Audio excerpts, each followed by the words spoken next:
بسم اللہ الرحمن الرحیم۔ السلام علیکم خواتین و حضرات۔ آج قائد اعظم محمد علی جناح رحمۃ اللہ علیہ کا یوم وفات ہے 11 ستمبر،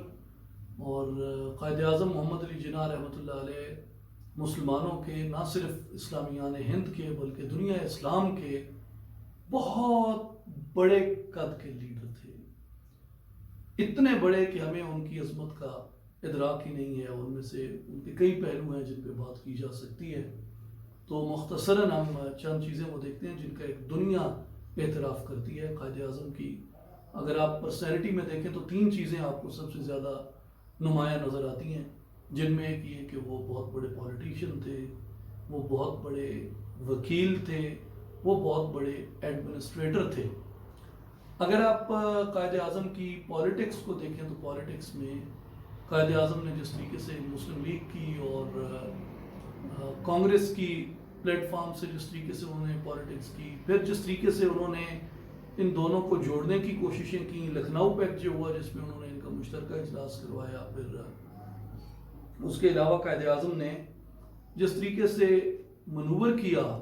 ایک اپنی پارٹی کو، وہ ایک بہت بڑی اس چیز کی مثال ہے۔ پھر یوتھ کے اندر جو قائد اعظم کی اٹریکشن تھی بہت زیادہ تھی، حالانکہ ایج کا آپ ڈفرنس دیکھیں، ایج کا بہت ڈفرنس تھا، قائد اعظم ایک بزرگ عمر میں تھے، لیکن وہ لوگ جنہوں نے ایک یوتھ لیڈر کے طور پہ قائد اعظم کو دیکھا ہے، ایون ایک اسٹوڈنٹ کے طور پہ انہوں نے دیکھا ہے، وہ آج تک قائد اعظم کی شخصیت کا سحر بھول نہیں سکے اور ٹوٹ کے محبت کرتے ہیں قائد اعظم سے۔ اسی طرح قائد اعظم محمد علی جناح کی ایک بہت بڑا کمال جو بطور ان کے سیاستدان کی ہے کہ انہوں نے ایک پاکستان میں عوامی سیاست کی بنیاد رکھنے والے شخص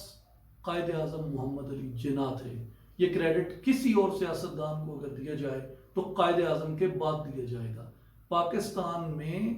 عوامی سیاست کا اجرا قائد اعظم محمد علی جناح نے کیا کہ انہوں نے ایک ڈرائنگ روم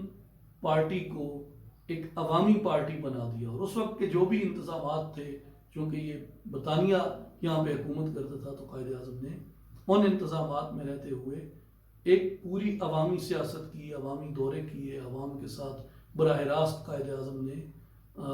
انٹریکشن کیا۔ تو ایک سیاستدان کے طور پہ بہت عظیم انسان، ایک وکیل کے طور پہ کہا جاتا ہے کہ جیسے سیدنا خالد بن ولید رضی اللہ عنہ جن کو سیف اللہ کا لقب تھا، جیسے انہوں نے کبھی کسی میدان جنگ میں شکست کا سامنا نہیں کیا،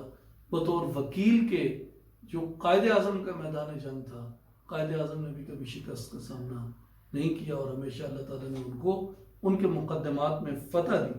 پرنسلی اسٹیٹس کے جو افیئرز تھے ان کے مقدمات کے چند ہی لوگ ایکسپرٹ تھے انڈو پاک سب کانٹیننٹ میں، تو ان میں قائد اعظم جو تھے وہ ٹاپ کے وکیل سمجھے جاتے تھے جو پرنسلی اسٹیٹس کے افیئرز کو سمجھتے تھے۔ اسی طرح بہت قانونی جنگ تھی، کیونکہ جتنے فیصلے پاکستان کے بارے میں کیے جاتے تھے، برطانیہ کے اپنے اندر جمہوریت تھی،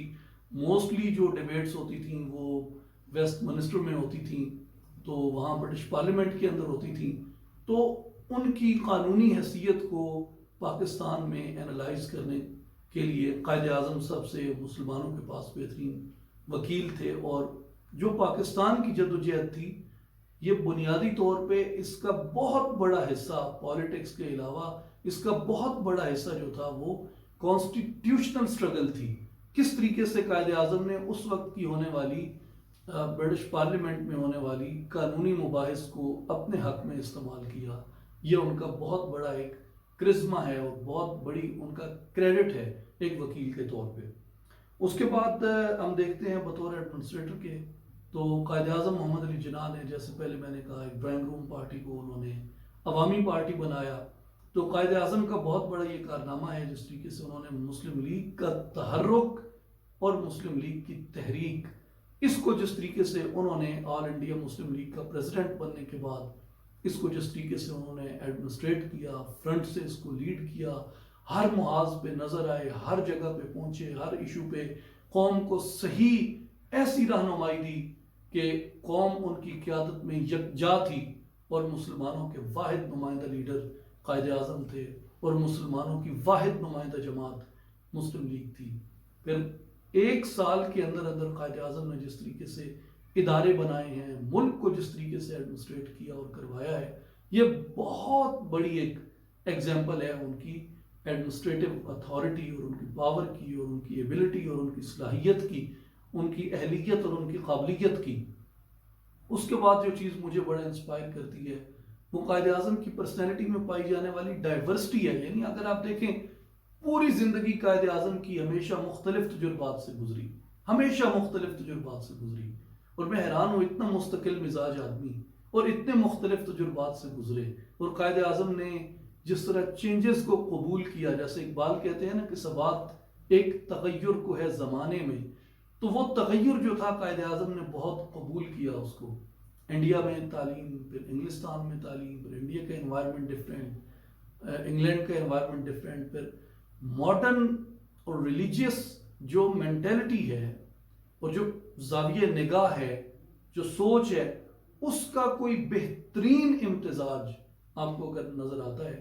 تو وہ قائد اعظم کی شخصیت میں آپ کو نظر آتا ہے۔ پھر ہندو مسلم اتحاد کے سفیر سے اسلامی قومیت کے وکیل تک، اسلامی قومیت کے وکیل اعظم تک، ایک بہت بڑا طویل ڈائیورسٹی کا سفر ہے۔ حتیٰ کہ بہت بڑے بڑے اسکالرز اس ٹائم کے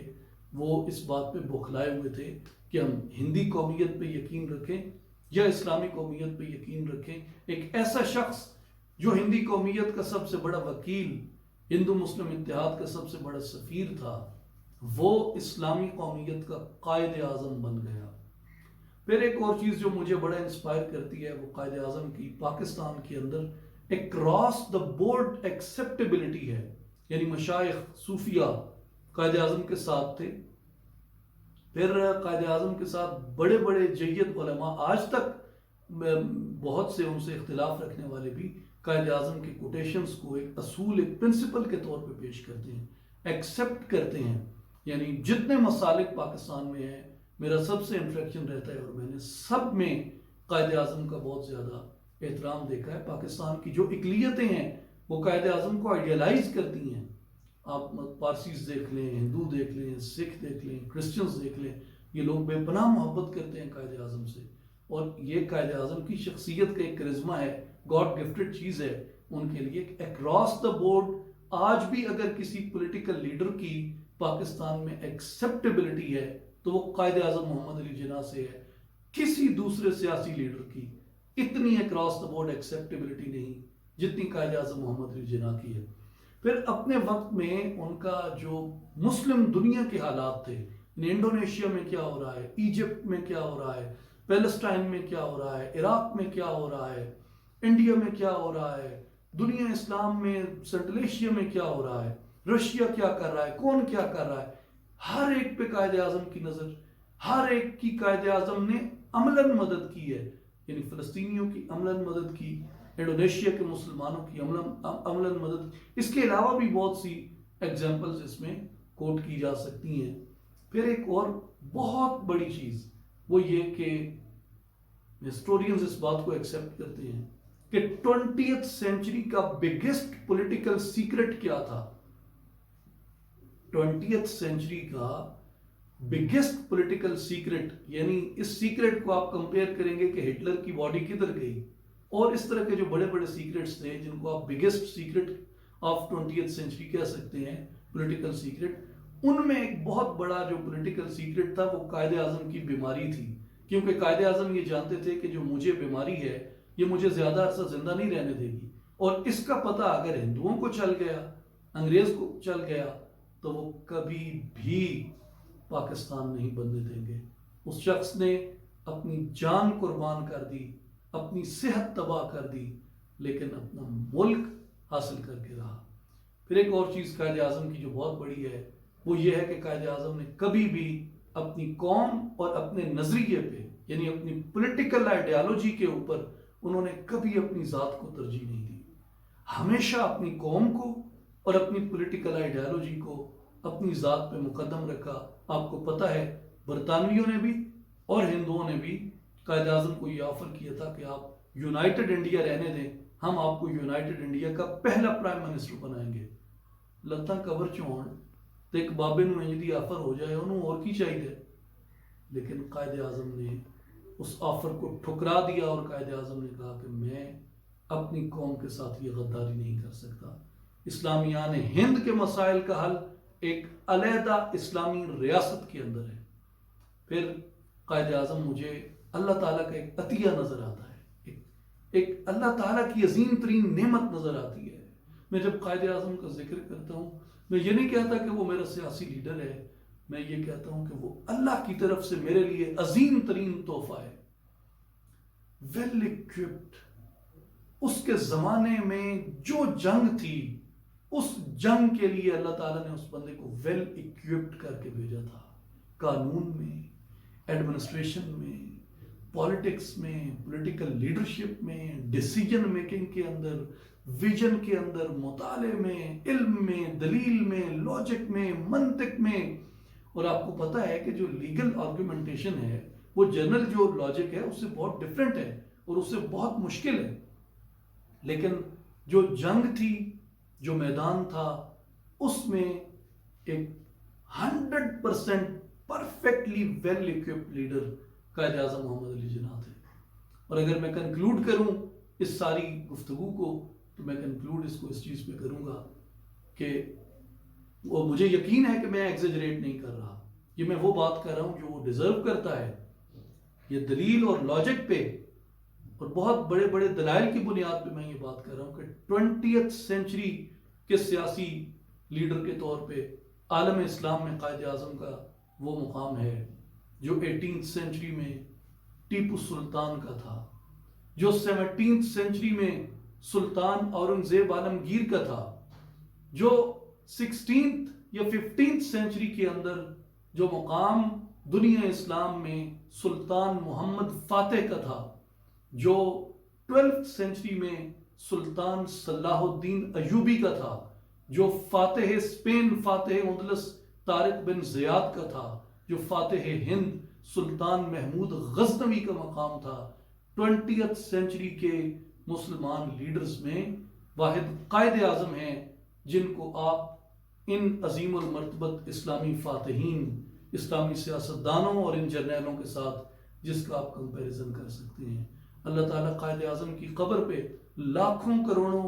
رحمت نازل فرمائے اور ہمیں یہ توفیق دے کہ ہم قائد اعظم کے پاکستان کو قائد اعظم کا پاکستان بنا سکیں۔